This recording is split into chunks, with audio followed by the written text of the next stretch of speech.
우리가 종종 세상의 법정에서 정의가 무너지는 현실들을 목격할 때가 있습니다.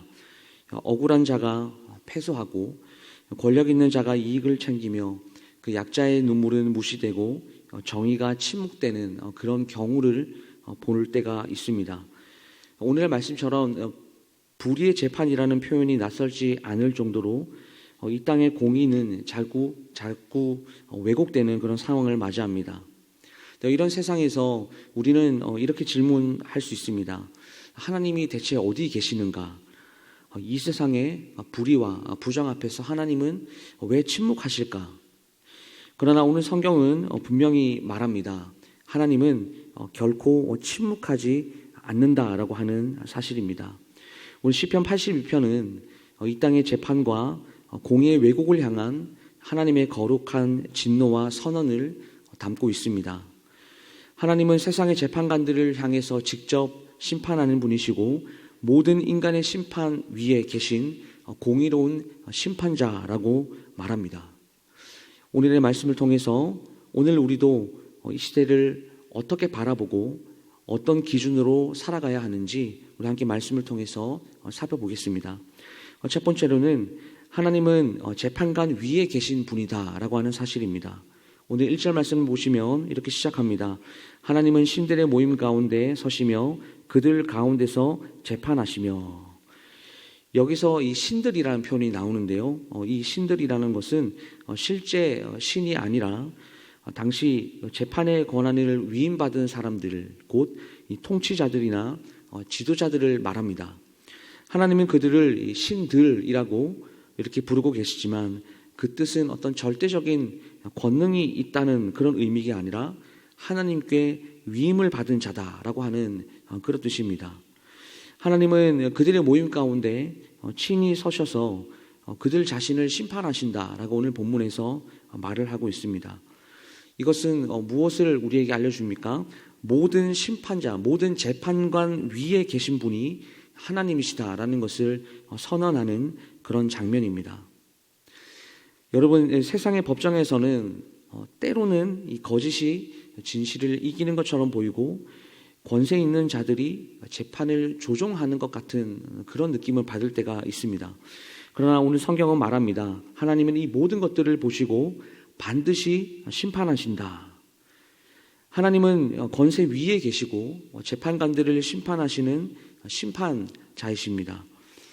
우리가 이 말씀을 기억해야 하는 그 이유는 아주 분명합니다.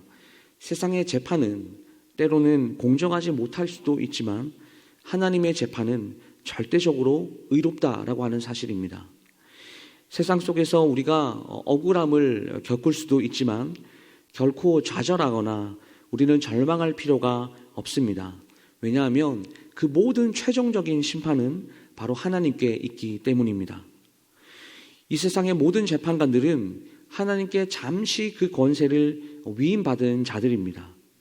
우리가 누구이든 무슨 직분을 가졌든 하나님 앞에서는 모두가 다 심판받을 존재일 뿐이다라고 하는 것이죠. 그렇기 때문에 우리는 사람의 눈을 의식하기보다는 무엇보다도 하나님의 눈을 두려워해야 합니다. 하나님은 지금도 정의의 기준으로 이 땅을 살피고 계신다라고 하는 사실을 우리는 기억해야 합니다. 두 번째로는 불의한 재판관은 반드시 하나님께서 책망하신다라고 하는 사실입니다. 오늘 2절부터 5절까지의 말씀을 보시게 되면 하나님께서는 불의한 재판관들을 향해서 직접적인 책망을 쏟아내시는 장면이 기록되어 있습니다. 너희가 언제까지 불경정한 판단을 하며 악인의 낯을 두려워하겠느냐, 이런 표현이 나오죠. 이 질문은 단호한 어떤 하나님의 탄식이다라고 할 수 있습니다. 재판관이요, 공의로 재판을 해야 할 그런 위치에 있지만 현실에서는 오히려 악인을 두둔하고 약자를 외면하고 있는 것을 오늘 꼬집고 있는 것이죠. 재판이라고 하는 이 거룩한 사명을 받았음에도 불구하고 그 권위를 사적으로 이용하고 세상의 눈치를 보며 진리를 외면하는 그들의 태도는 하나님 앞에서 큰 죄악이라는 것을 오늘 말씀이 기록하고 있습니다. 그리고 하나님께서는 그들에게 참된 재판의 본질을 오늘 다시 가르쳐 주십니다. 3절과 4절 말씀을 보시면 가난한 자와 고아를 위해 판결하며 곤란한 자와 빈곤한 자에게 공의를 베푸며 약한 자와 가난한 자를 구원하여 악인의 손에서 건질지니라. 이것이 하나님께서 재판관에게 주신 본래의 책무입니다. 정의는 힘 있는 자를 위한 것이 아니라 약한 자를 지켜주는 데 쓰여져야 합니다. 권력은 약자를 억누르기 위해서 주어지는 것이 아니라 약자를 보호하고 일으키기 위해 존재해야 합니다. 그러나 불의한 재판관들은 그 사명을 하나님께서 명령하신 것들을 거꾸로 사용하고 있습니다. 그래서 하나님께서는 오늘 본문에서 그들의 태만과 무관심을 아주 심각하게 꾸짖으시는 것이죠.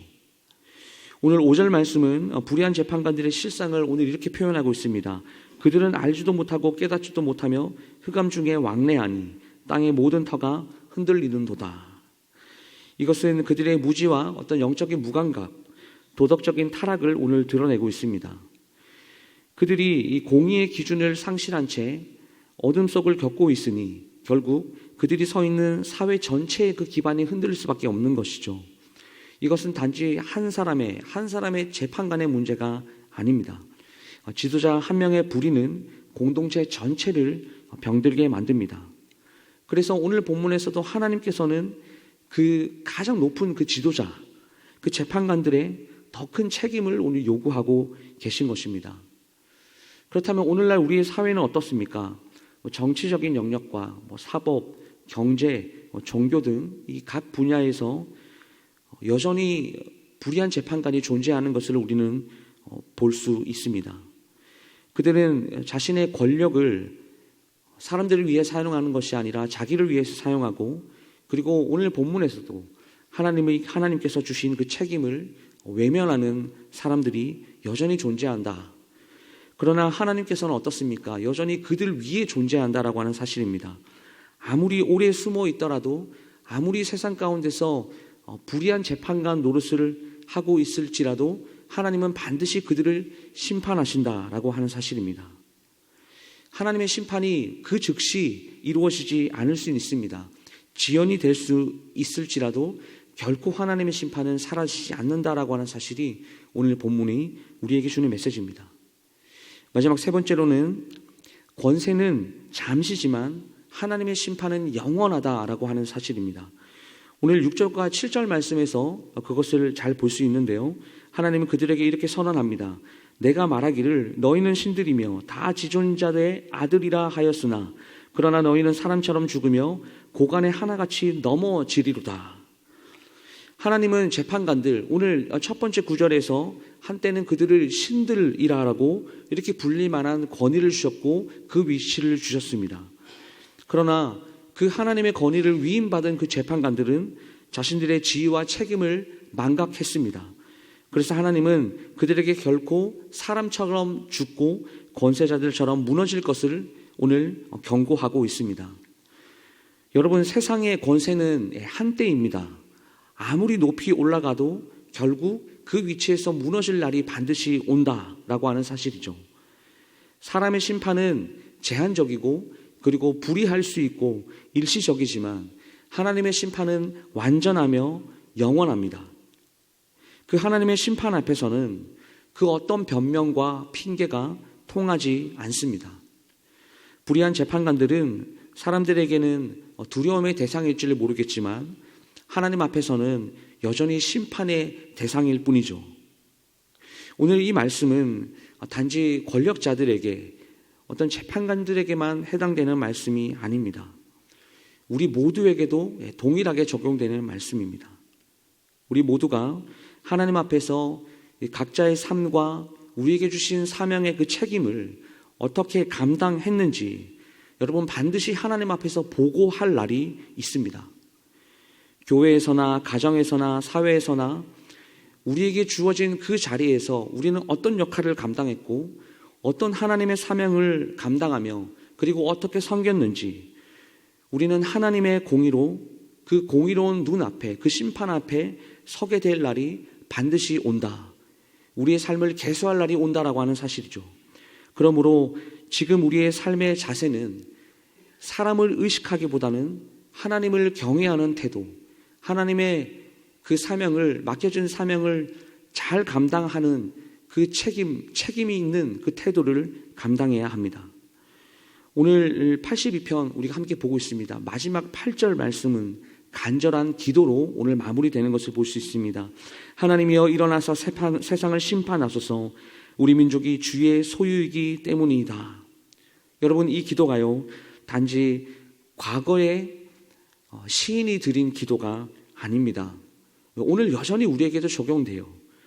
오늘 우리가 살아가는 이 시대에도 이 기도는 여전히 유효합니다. 불의가 여전히 만연합니다. 약자가 외면받고 소외당하는 이런 현실 속에서 믿음의 사람은 낙심하지 않고 오늘 이 말씀처럼 외쳐야 합니다. 하나님이여 일어나소서. 이 세상의 불의를 바로잡아 주소서. 여러분, 하나님은 단 한순간도 침묵하시는 분이 아니십니다. 재판관들 위에 계시고요, 권세자들 위에 계시는 하나님은 지금도 세상을 살피시고, 그리고 하나님의 정확한 때에 공의로 심판하십니다. 그러므로 우리는 이 땅의 판단에만 의지하지 말고 하나님의 정의를 기대하며 살아가야 합니다. 하나님의 공의로운 그 심판, 하나님의 공의를 신뢰할 때에 우리는 이 땅을 살아가는 데 있어서 세상의 기준에 흔들리지 않고 당당히 설 수 있습니다. 말씀을 마무리하겠습니다. 사랑하는 여러분, 우리가 반드시 오늘 말씀을 통해서 기억해야 할 것은 하나님의 심판을 기다리는 우리는 단지 구경꾼으로 머물 수 없다라고 하는 사실입니다. 우리 자신이 그 하나님의 공의, 그 공의를 살아내야 합니다.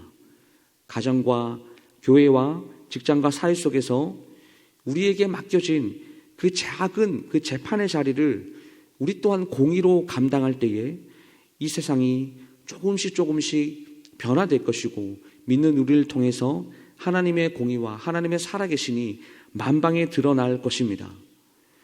오늘도 불의한 세상 한가운데서 살아가는 우리에게 하나님은 이렇게 말씀하십니다. 나는 불의한 재판관 위에 있는 공의로운 심판자이다. 오늘 이 말씀을 믿고 오늘 하나님의 그 공의를 실현하며 그 공의의 삶을 결단하는 모든 성도님들 다 될 수 있기를 주님의 이름으로 축복합니다. 기도하겠습니다. 공의의 하나님, 불의가 가득한 세상 속에서도 주님이 참된 심판자임을 믿고 의지하게 하여 주시옵소서. 우리를 맡기신 자리에서 정직과 진리로 행하게 하시고 약자와 고통받는 이들을 외면하지 않게 하여 주시옵소서. 사람의 시선을 두려워하지 말고 하나님의 눈을 의식하게 하시며 잠시의 권세에 속지 않고 영원한 주님의 통치를 바라보게 하여 주시옵소서. 오늘도 공의를 이루시는 그 주님을 본받는 하루 될 수 있도록 주님 인도하여 주시기를 간절히 소망하옵고 우리 주 예수 그리스도 이름으로 기도드리옵나이다. 아멘.